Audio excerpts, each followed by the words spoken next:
what is the absolute truth?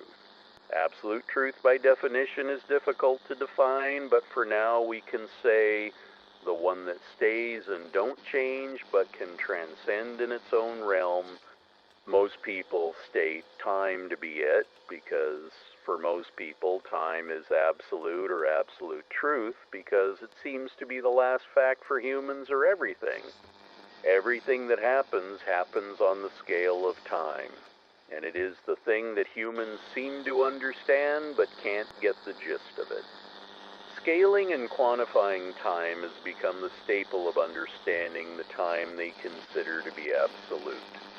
But what is time? Everyone has their theories, but none suffice me, so I saw what was hidden, or at least intended to. Time is merely an expression of truth, and the truth here being energy. What is time? It is merely movement in material space, which we quantify, and the absolute truth will and has always been energy. We as humans roam in the material world and hence are under material energy, but we can transcend this level by being absolute consciousness, which is the last stage of energy transcendence. And how does this happen? Everything is random. A collection of atoms creates something, and the infinitely small chance of atoms arranging themselves into consciousness happens, and leaving the material world for the absolute is the decision only consciousness can make, as they are the only ones with the ability to realize the difference.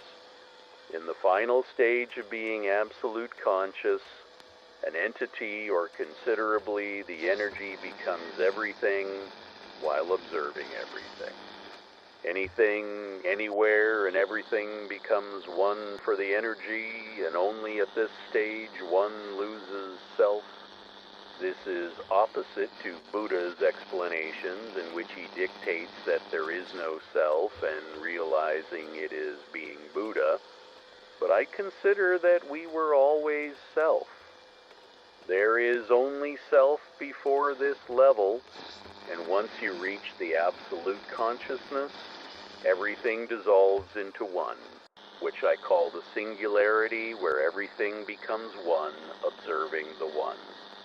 And if you ask what is the purpose of this, there is no purpose. Purpose is defined by the material sense. The question should be, what's the meaning of life? But the answer remains the same, meaningless. Everything is random, while absolute consciousness, being the lowest energy state, which by convention should be stable, but everything wants randomness. The containment was the prison that the material energy escaped to transcend to the absolute consciousness, just to get into another but golden cage of being stable but through confinement. So the atoms or the energy tends to lower energy levels, but the levels drop severely that the atoms crave randomness and hence can slip from the state of being one to being random and gain individuality. Eventually, for what I think now, everything will turn to singularity. And due to this absolute consciousness of energy at the cost of extreme confinement, it will again break free this golden cage to start its new cycle towards singularity. Although this answer requires much more information than I process, but still, according to me, any produced information shall not be carried in the next cycle. Everything that emerges and is produced, including consciousness, will be a byproduct of the universe being random and in the realm of infinite possibilities, and by the fundamental nature of energy in atoms, which remains intact through cycles, all things shall